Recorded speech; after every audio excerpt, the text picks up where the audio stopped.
Thompson, Occupation? Deputy Sheriff, Salt Lake County, How long? about 14 years.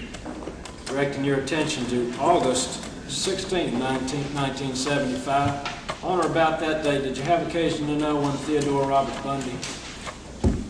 Yes, sir. Did you know him prior to that? No, sir. Did you know at that time, and do you know at this time, what his occupation was at that date? Yes, I did. What was that? He was a law student at the University of Utah. You know what his occupation was in 1974? I believe it was a law student also. That's all I have. Bundy?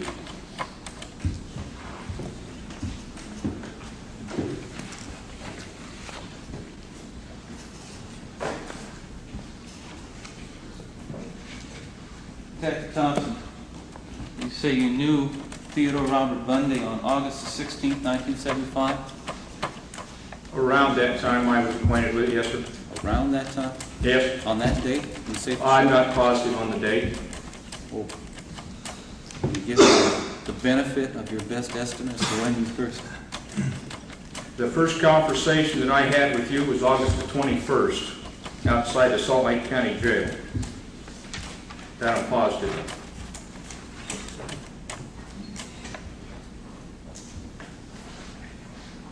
You ever met me prior to that? No, sir.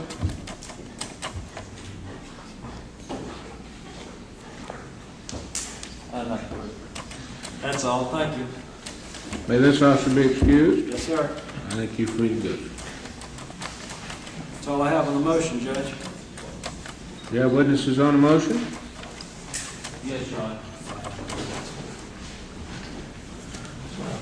Mr. Harvey would like a couple minutes to confer with you before I take the stand.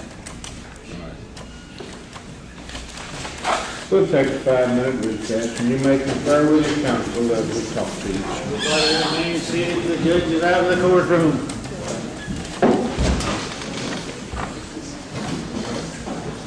We'll be in recess for 5 minutes.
Yeah, that's why I went to come and got you. Yeah, that's one-on-one. You tell him what you want. Now, I I just want to blow it out of the shot. That's a lot of time. There you go. Is that better? Mr. Bundy? Limited purpose of this hearing, On the motion only, I understand. Raise your right hand, please. Do you solemnly swear that the testimony you will give the truth, whole truth, and nothing but the truth, so help you God? I do.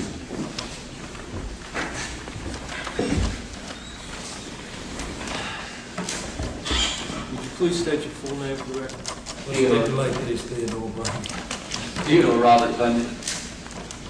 Directing your attention to the early morning of August 15th, 1975, after you'd been stopped by Trooper Hayward, approximately what time of the Did we morning? establish that it was really the 16th, or did we? That date? Judge, there's a discrepancy in the report. Well, it's either the 15th or the 16th. Is there any question about that? It's not All right. As long as we're not hung with one on one day and one on another, that's the only thing the court was worried about. We're talking about one single incident, either August the 15th or August the 16th. Is that correct, gentlemen? That's correct. All right. Proceed on. About what time? was early in the morning, approximately 2 o'clock. After you had been stopped, did Officer Hayward say anything to you? Well, after the stop had occurred, I exited my car, and the officer, Hayward, had left his car and approached me, and the first thing he said to me was, "Why didn't you get out of your car and run? I could have taken your head off," or words to those effect. Words to that effect. Did he ask you for your driver's license and registration? He did. I think he asked me a number of questions which intervened the request for a driver's license, and I think he asked me after his first comment what I was doing in his neighborhood, to which I did not initially make a response. And then he asked me for my driver's license, which I got from the inside of my car. Did you produce a driver's license? Yes. Produce a registration? Yes. Did Officer Hayward advise you of your rights at that time? No. Could you relate to me the circumstances which took place immediately after you were stopped?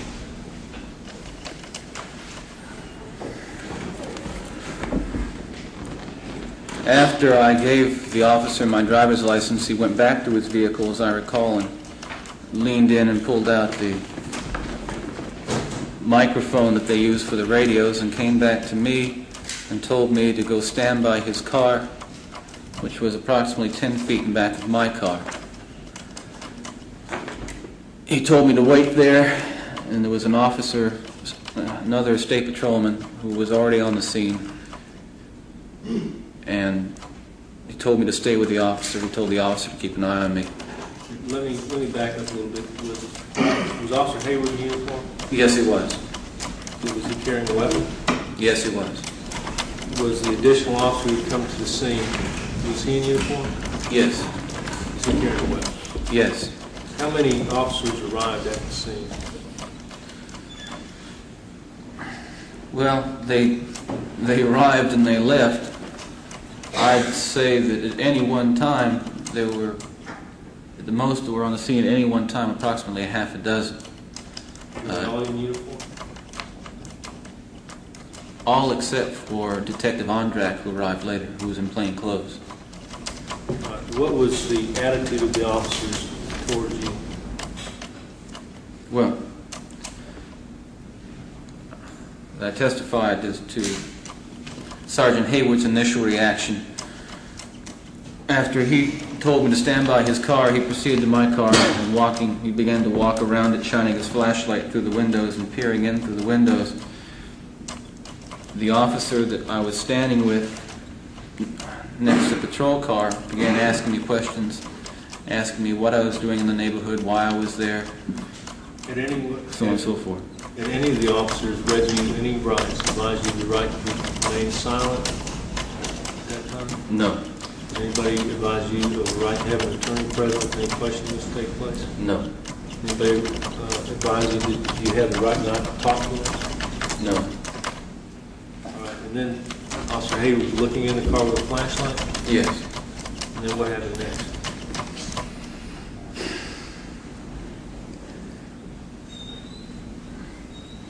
He walked. As I was standing by the car, watching him and listening to the officer next to me ask me questions. I watched him walk around the car and shine his flashlight in the car. He apparently was focusing on something inside the car for some time, or it seemed like some time. He opened the car door, entered the car, and I couldn't see what he was doing. He came back to me and then repeated his earlier questions about what I was doing in his neighborhood, why I was there, and then, as I recall, he went to make another call on his police radio. Did Officer Hayward or any other officer at the scene ask you for permission to search the car? No. Did you give anyone permission to search the car? No. Had you ever been arrested? No. Did anyone tell you that you had a right to refuse to let them search your car? No. Do you remember the words being asked to you whether or not you minded if they looked inside your car?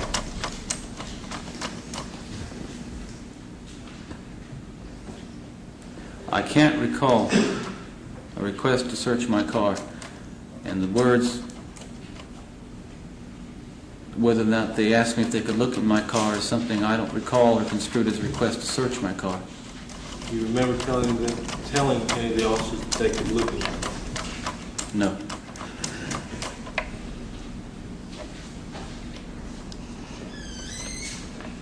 At any point during this incident, did anyone read you your Miranda rights or tell you your rights? Yes. At what point was that?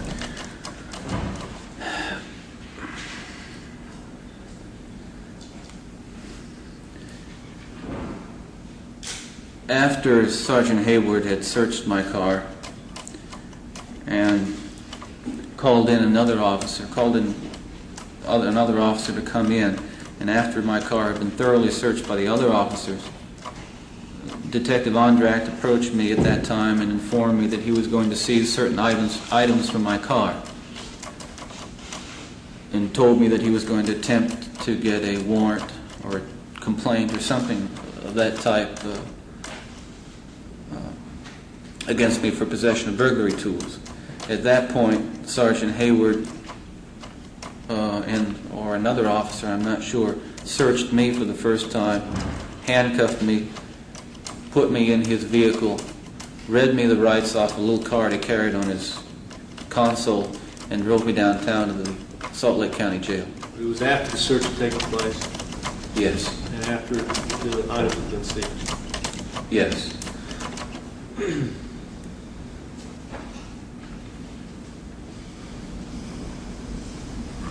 Did you try to stop the search? No. Why is that? Well, I'd say I was afraid to, but that's not exactly the way.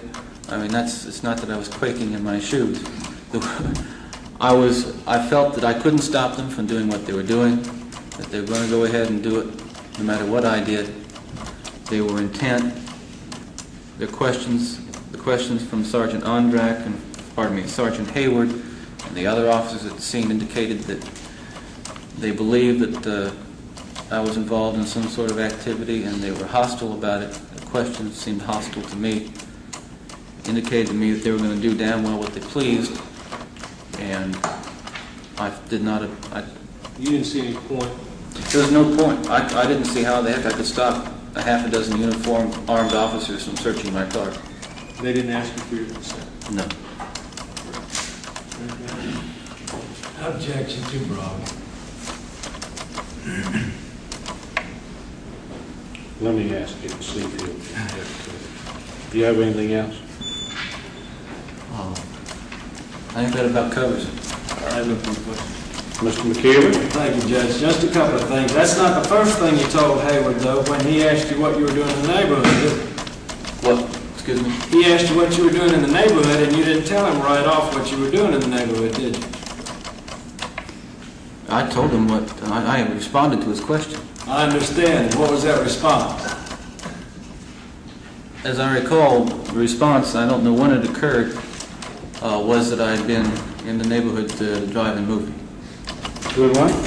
I said my response to him was that I had been in the vicinity at a drive-in movie. And you told him the name of that movie, didn't you? Yes, I did. But you hadn't been to that movie, had you? Your Honor, I don't think this is relevant. I'm going to let him answer. I don't think it's material to the issue. Well, the question credibility is always material, and these are questions that the court would be concerned with. I'll let him answer. No, I hadn't. Well, you started off with a lie to him. And you followed that up. Let me see if I understand your testimony correctly. You followed that up with another story, didn't you? Your Honor, Jeff. But restate the question. Well, did you tell Hayward anything else after you told him that you'd been at the drive-in movie? You do recall your testimony during the courtroom proceedings in Utah, do you not? I'm not sure what you're referring to. Really, it's a broad question. If you try to be more specific, I can help you out. Do you recall your testimony in Utah? I recall testifying in Utah. Do you recall the drive-in movie story you told Hayward? You've already testified to that. Yes, sir. Do you recall the marijuana story? You all right, Jack? Yeah, let's do it. I'm going to rule it, there's some reference to it in the opinion. Judge, excuse me, that hasn't been talked about by either the officers at this hearing or by testimony of the... He's on cross-examination and the defendant. We got a direct, pinpointed question of issue of fact that the court has to. And that's, I think, a valid question. Overruled, you may proceed. Do you need me to freshen up your memory a little bit, Mr. Bundy? I think if you could ask me the question again, I'm not sure what you're asking, but I can try. I'm asking you kind of an initial question, and I don't mean to be confusing. Do you recall your testimony in Utah? If you don't, say so, and I'll try to refresh you. Well, if you could give me a specific question, I don't think it would be difficult for me to sit here and quote you verbatim what my testimony was in Utah. I understand. I can appreciate that. Let me see if this refreshes your memory. You recall testifying that on the evening in question you were eating dinner and watching television until 12 midnight or 12:30, which time you decided to visit a friend. That upon arriving at that friend's house, you noticed the lights were out, you decided not to waken her up, and you proceeded to drive around for a while. You ended up in the Granger area where you decided to smoke some dope. Your Honor, excuse me, but if he's going to ask me a question, I will object to the summarization of the entire line of questioning. He's going to ask me a question. Well, if I've sufficiently refreshed your memory, say so, and I'll stop. You want to tell us about that testimony? Do you recall that, Mr.? Do I recall the testimony? You apparently do. You just told the court there was lengthy questions and answers about that point. All I'm saying is that I don't recall the testimony specifically, but I can say that in general that I can associate what you're saying with the trial in Utah. Okay. Specifically, do you recall telling the court in Utah that you fled from the officer in order to get the smoke out of your car, and that you threw the marijuana out the window during the chase? Yes. Now, back to this case. Isn't it a fact that you've done all of the research on this particular motion? Yes, such as it is. Yes, I have. Have you found some cases on the point? I found too many cases. And the point we're talking about is consent to search, isn't it? That's one of the points we're talking about. Are you familiar with what the factual basis would need to be for a consent search to be thrown out? Yes, I'm familiar with it. I am now. I wasn't then. That hasn't colored your testimony a bit. I think you'll find, well, no it hasn't. And I think you'll find, if you review my testimony in the suppression hearing in Utah, that it's essentially the same. That's all I have, Judge. And leave you at? Do you have anything further, Mr. Bundy? No, sir, I don't. You may step down. Any further testimony on the motion? I feel like I need to call Officer Hayward just briefly, Judge. All right. Officer Hayward, then. Sergeant, I guess he is now.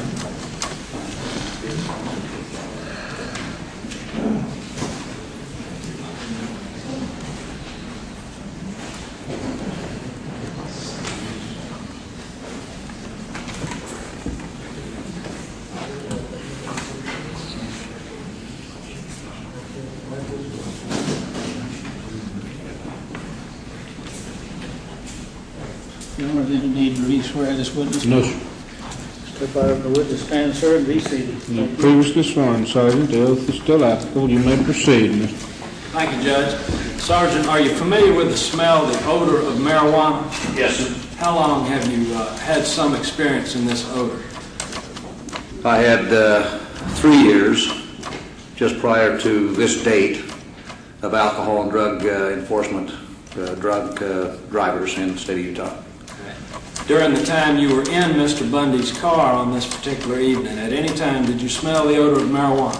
No, sir, I did not. At any point during your search in the car or around the car, trunk, engine, whatever, did you find any substance that resembled marijuana? No, I did not. At any time during your chase of Mr. Bundy, did you see anything thrown out of the car? No, I did not. That's all I have.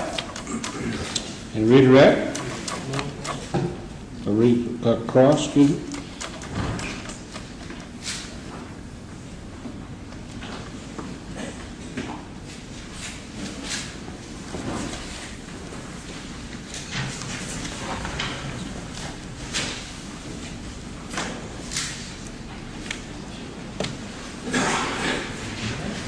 Your Honor, we approach the bench. Yes, sir.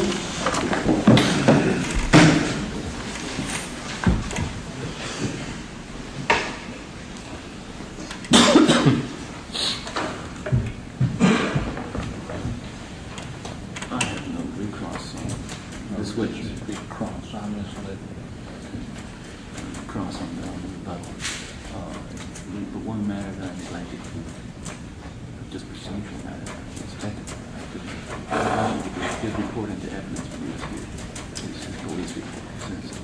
That's it. I don't care. No problem.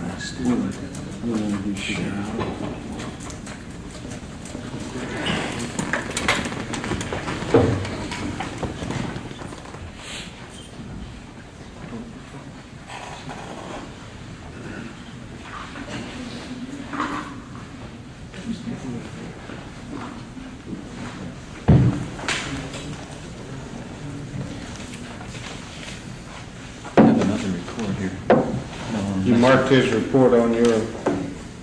We've marked the report. This one. This is Just asking if that's the full report and if it's accurate.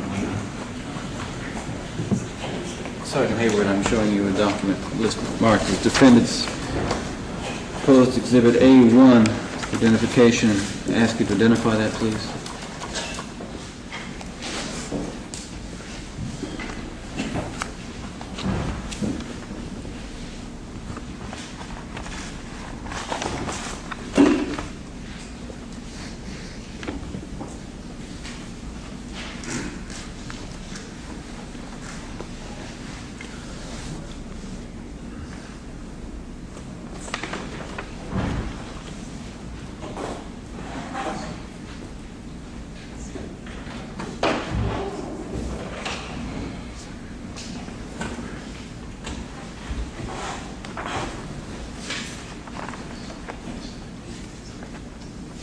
It appears to be Appears to be what? the same document I have here, full document. Your incident report of the stop that occurred on August the 16th, 1978. Yes. We'd offer this in the evidence. Be received without objection, out of order. Objection. We can make sure to give a payment on the motion to suppress standard evidence. That's all I have. Sergeant Hayward now be excused. Yes, sir. Thank you for your good, sir.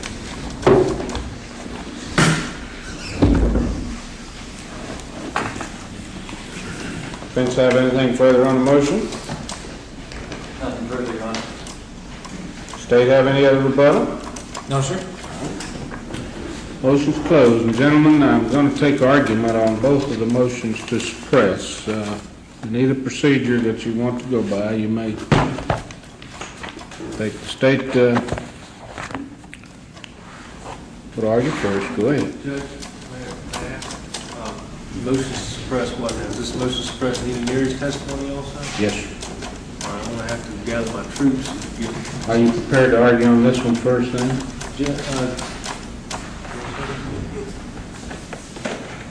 Your Honor, I'm not prepared to argue the law beyond generalities. I have a great deal of case material As I say, I have not had access to the library to streamline it, as it were. I would be willing to make a general argument, but we reserve the right to submit to the court a memorandum of... All right, I'm going to rule on both of them till in the morning anyway. I want to hear the argument on both of them this afternoon. There's no more hearing testimony. How about Picano and...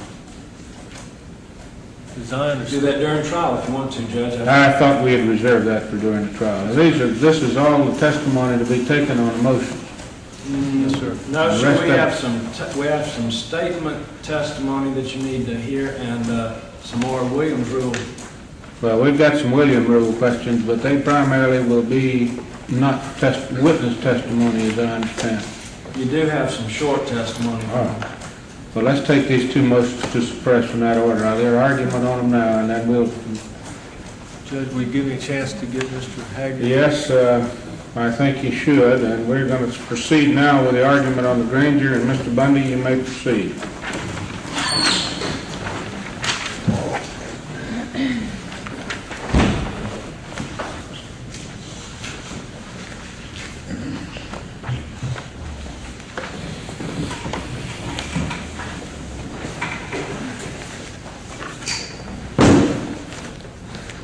Your Honor, there's a lot of cases in that box, and they all deal with consent search issues.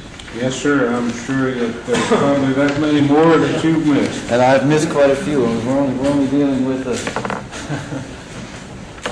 a couple jurisdictions. As I said, I'm going to argue the law broadly because I haven't had an opportunity to complete my research on the status of Florida law, although I'm familiar with the parameters of the consent search issue as they exist here in Florida and those as outlined by the United States Supreme Court and other federal courts. Well, we really basically set the stage. I'm sure you've read Bustamante. Yes, sir. Let's proceed with that, and we'll go from there. And you're not going to be far wrong from Florida law. Well, I think before I refer to the Bustamante case, I think it's important that the court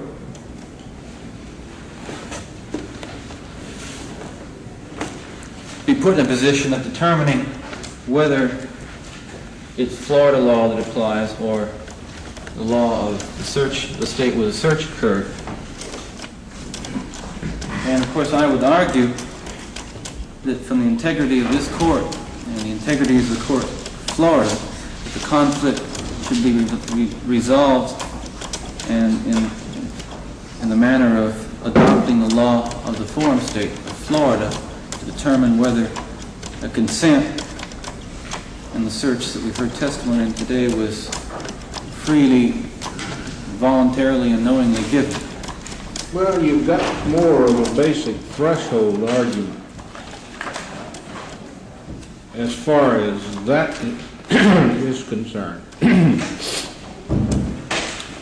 This court would have to take into consideration the rulings of the Supreme Court of Utah, Mr. Bundy, as far as the concept is concerned.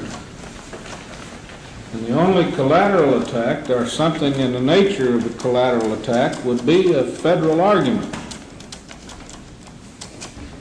As this court conceives the law, I think the state of Utah has ruled on it, and it is provision of the Constitution that you're well aware of concerning full faith and credit and finality of the arguments as it relates to seizure of the goods under the forum of where they're seized. This court would consider that the only possible collateral approach would be on the basis of some additional federal requirement, maybe not brought to the attention of the Utah court. However, so that the record is patently clear, I'm going to proceed with the concept that both arguments, or all three arguments, are in fact open.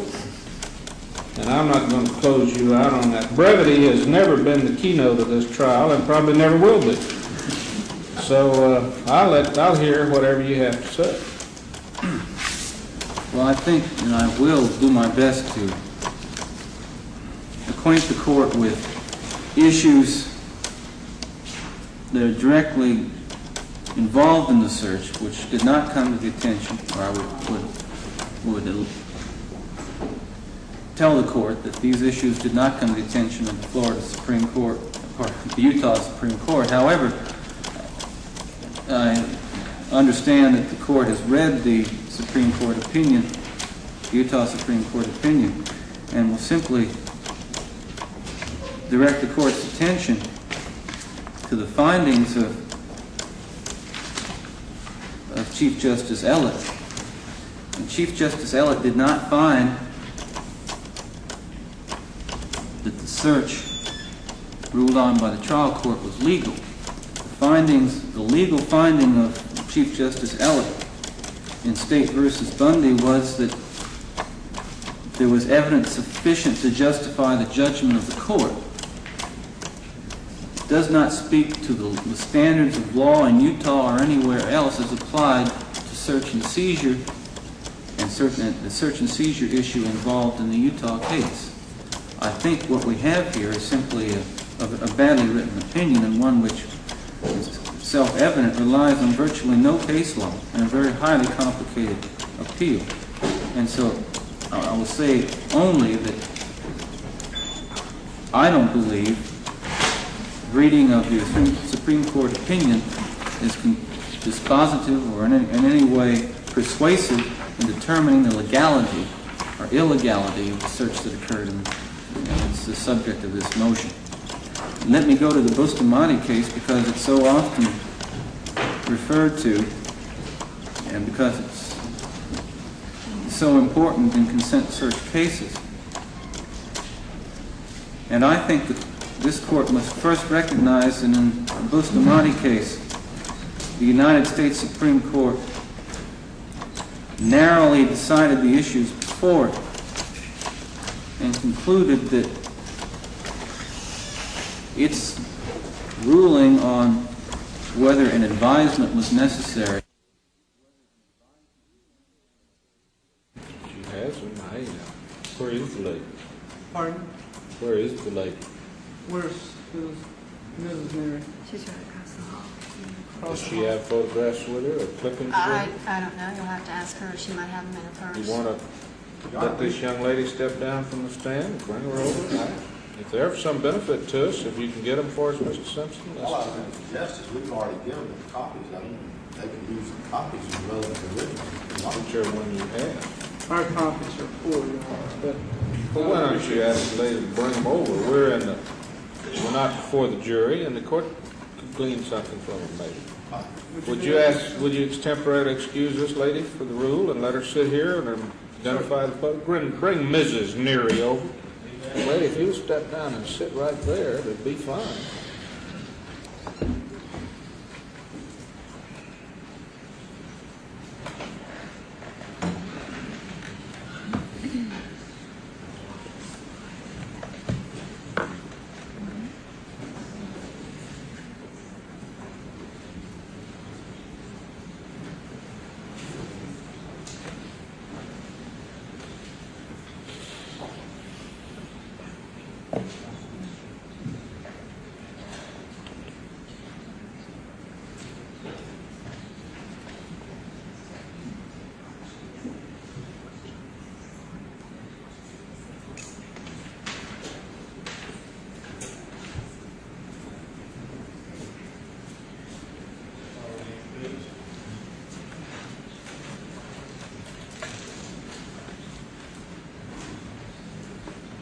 Come right over here, please, ma'am. Step up in the witness box, please. Raise your right hand. do you solemnly swear that the testimony that will be the truth, whole truth, and nothing but the truth, so help you God? You see it? Ms. Neary, would you state your full name for the record, please? Wanda Neary? All right. And you're the mother of Nita Neary? I am. All right. Do you have some newspaper clippings that you've collected I with do. respect to this case? I do. All right. Do you have them with you, ma'am? Yes, I do. All right. May we see them?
Haggard, you're only interested in the ones that show Mr. Bundy. Yes, Your Honor. I'm not That'd be concerned fine. with the other details.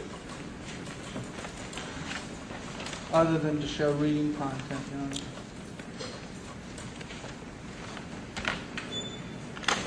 Return all to the lady that you can. If we need to make photostats for them to the record, we'll give them. I don't want to confiscate it. Your Honor, the one I'm returning is Sunday, January 22nd, 1978, the Indianapolis Star, page 10, section 3. Caption on it is Tallahassee Terror, Police Lack Clues to Killing. We'll see that you get the others with substitute photographs for them later.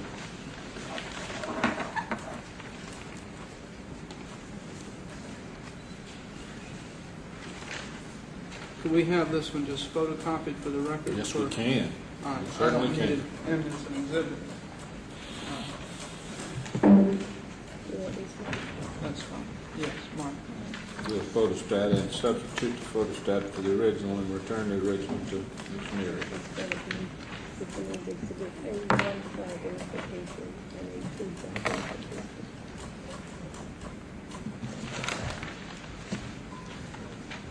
Ms. Neary, Paul, clerk is marking the other exhibits. I'll ask you and show you what has been marked Defendant's Exhibit A1 for identification and ask you if you recognize this newspaper clipping. And did you cut this out of the Sentinel Star? No, I did not. Who cut this out of the paper? I don't know. Did you Ms. show? Neary, you're shaking. Don't be upset here. Relax. Did you? There's no reason to go through all the process. We'll stipulate these. Yeah. Did you show this to your daughter Nita? The daughter would probably be the best answer to that, wouldn't it, Mr. Haggard? I think so, yeah. I don't think we need to. Everything's all right, Mother. Relax, all right? Take care of yourself. All right. You may step down. Thank you, Ms. Neary.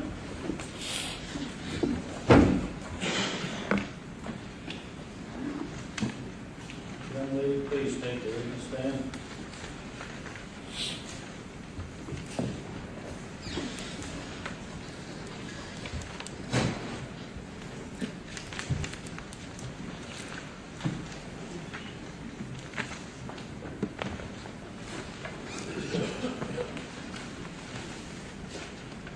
Ms. Neary, I show you what's been marked. Defendant's Exhibits 1, 2, and 3 for identification, and ask if you can, A1, 2, and 3, ask if you can identify them as having seen them before. This one, no, I do not remember seeing it before. Which one is that, Mr. Haggard? Number A1. All right. Let me see.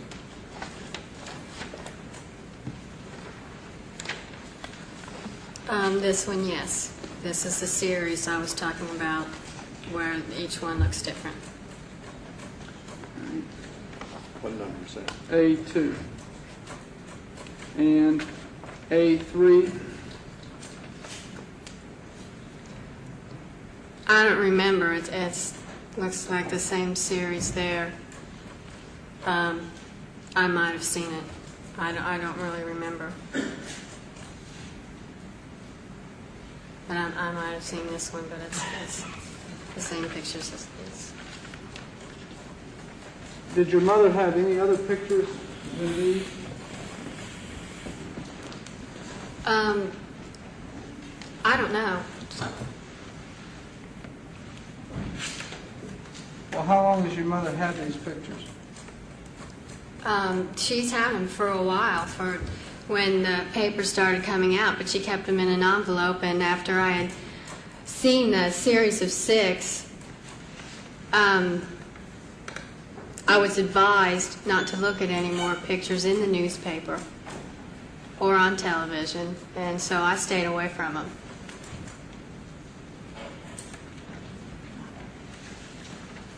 you've identified A2 as the 6 you saw. Yes. Well, that was prior, A2 was prior to you being advised, or after?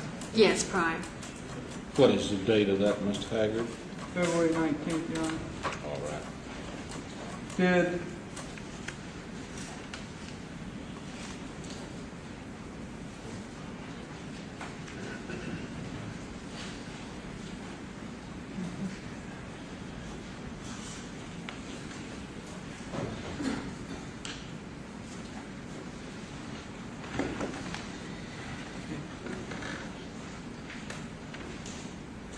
Did you see all of the clippings that your mother collected?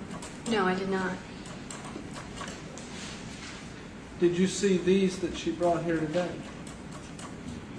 She's already. I already. I've just, she's answered. Now, if she's seen any other, I'll let you inquire. Did you see any in this one that had sort of a profile? No. Excuse me. Did you see any in, and that was A2, did you see any in A3 that had sort of a profile? No.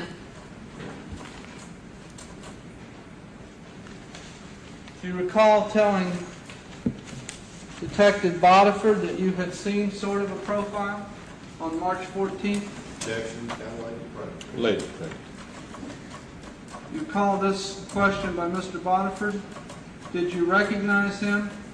Answer, I can't guarantee you I didn't see a good profile, but she just showed me a picture, she referring to your mother, about 2 days ago of a sort of profile.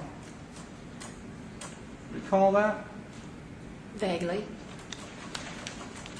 Was this the sort of profile that your mother was referring, or you were referring to on the phone? I don't remember that picture right now.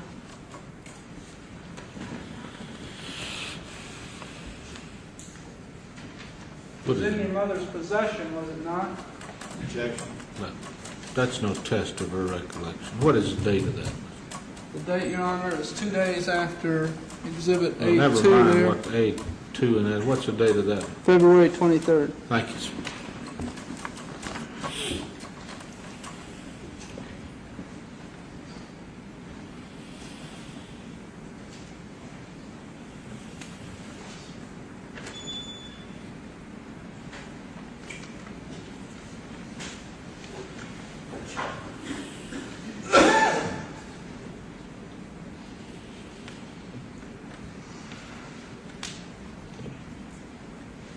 Do you recall your conversation?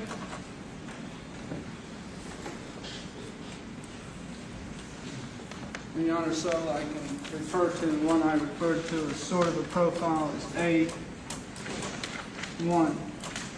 for the record. Do you recall your conversation with Detective Bodiford? Yes, I remember talking to her. What did he tell you about having someone in jail down in Tallahassee? Objection. Find out what you recall from the conversation first. Don't lead it to. What do you recall about the conversation, Mary? The main thing, the main point I remember about the whole conversation was don't look at any more clippings. Did he tell you why not to look at any more clippings? So I could have a positive identification and that the newspapers wouldn't sway my decision. Did he use the specific word taint? Pardon me? Did he use the word, so do not look at any more newspapers so it wouldn't taint your identification? I don't remember.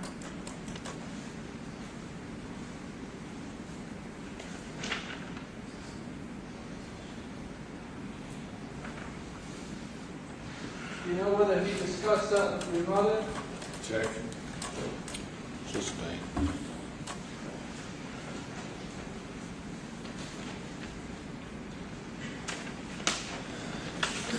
Did your mother tell you not to look at any more pictures in the newspaper because Detective Bodiford had told her that? Objection. Sustain.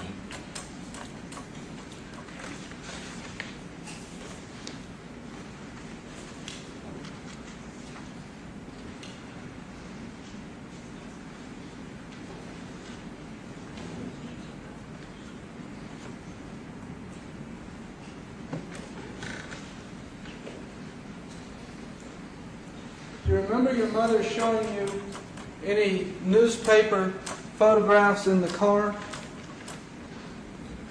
Vaguely, yes. And she pulled out an envelope?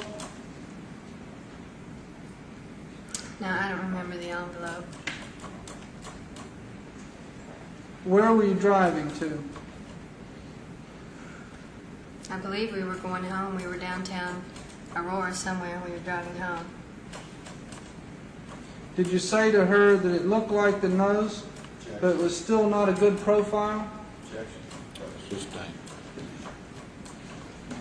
Did you make a comment as to whether or not it was a good profile to your mother?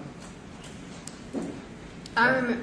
Your Honor, that assumes that she said there was something like that. I'm asking if she made... There's no establishment that it's taken place, Mr. Haggard. That's the problem. You were in the car, and your mother showed you some photographs, right, Ms. Neary? Yes. A photograph. A photograph. A clipping. I don't remember which one it was. A photograph. No, Your Honor, that's not. It's a photograph or a clipping. A clipping. All right. Was it a clipping with a photograph on it? Yes. And was it a partial profile? I don't remember the picture. I'm sorry. I don't remember. Do you recall making any comments about the nose? No, not specifically the nose. Do you recall making any comments about whether or not it was a good profile? No, I don't remember. I remember, what I do remember is glancing at it, and I was tired of it, and I just said, I don't want to see anymore. I don't want to make any judgments.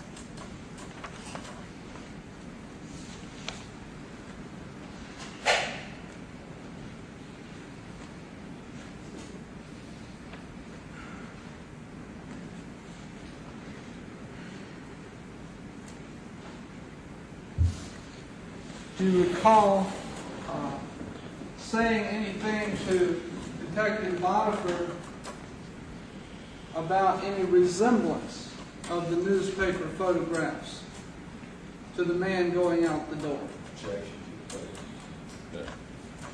She's already established she remembers the conversation. I'll let him ask. I answered. Yes, ma'am. Could you repeat that, please? Yes. Do you recall making any comments to Detective Bodiford about whether the newspaper photographs resembled the man going out the door? No, I'm sorry. I don't remember.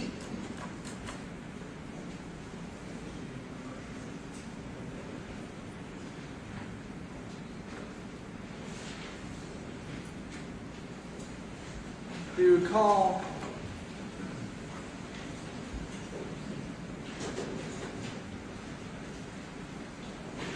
saying that you could not promise that you could make an identification to Detective Bodiford? No, I don't remember. Let me ask you if you recall this statement and this reply with Detective Bodiford. Detective Bodiford, do you think that you might be able to pick it out? Your reply was, I can't promise anything, but I, ... Do you recall that statement and reply? No, I don't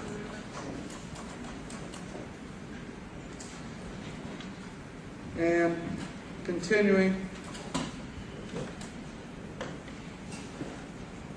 by Mr. Bodiford, what about if you were to see a live lineup?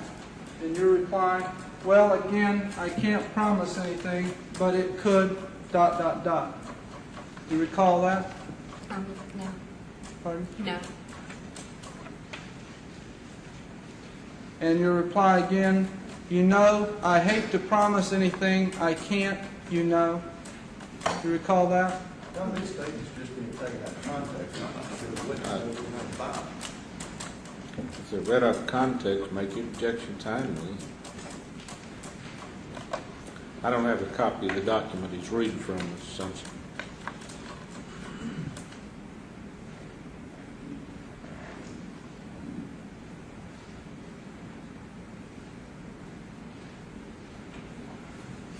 Do you recall discussing with Detective Bodiford a partial profile from the newspaper? Sustained. We've been through that. Do you recall this statement by Detective Bodiford in this reply? Right, but so far the pictures you've seen, you haven't counted him at least? Yeah, but the one when we had his nose turned a little bit did the best for me, you know. Resembled more than any of the other ones. But the other ones were hard to tell because they had like 6 different pictures of him, all different, you know. Do you recall that discussion? No.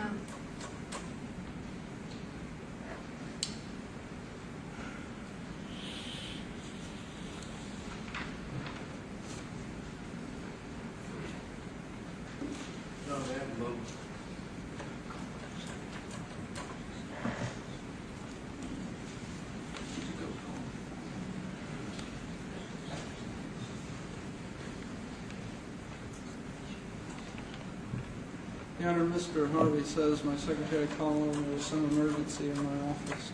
I have no idea what it was. We've got a recess now, and I've got a judges meeting to go to. In spite of the importance of this proceeding, I still have some administrative duties. The reason we started half an hour earlier, I'm going to be in recess now till 2 o'clock. Court will be in recess till 2 o'clock. Everybody remain seated till the judge is out of the courtroom.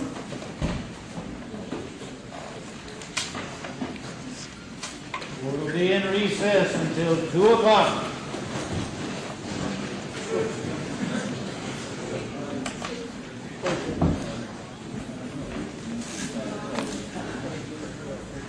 Surely I wish I had some gas.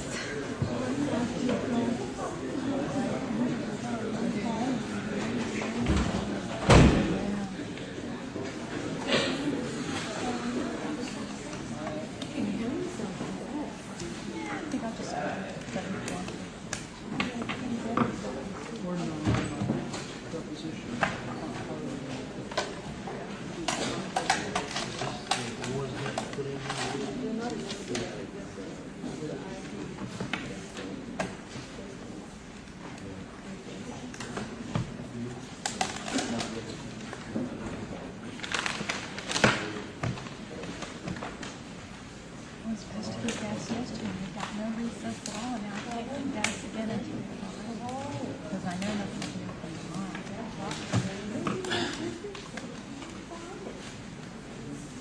You mean on a holiday? They're not still enforcing it? What's wrong with them? Yeah. The only trouble is Jim and I both have even numbers that we can switch. Oh, well, I can't give you mine, but mine is easy. Yeah, so we can't, neither of my gas is fine now.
I'm going to take it upstairs because the guys want to look at it, and if they want to, they have this time to look.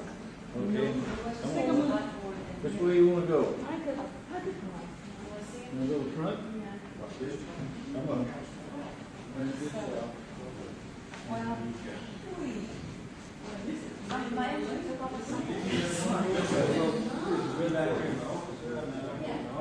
Okay,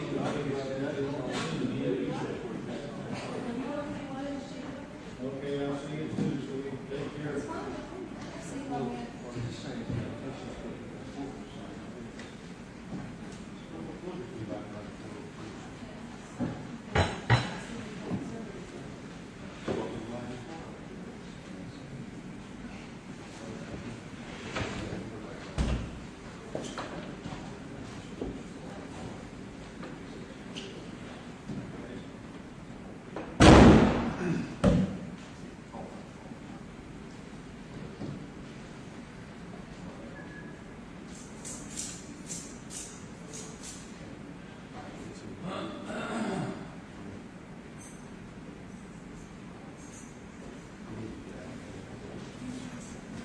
Probably the one, if I left this year, would it be safe?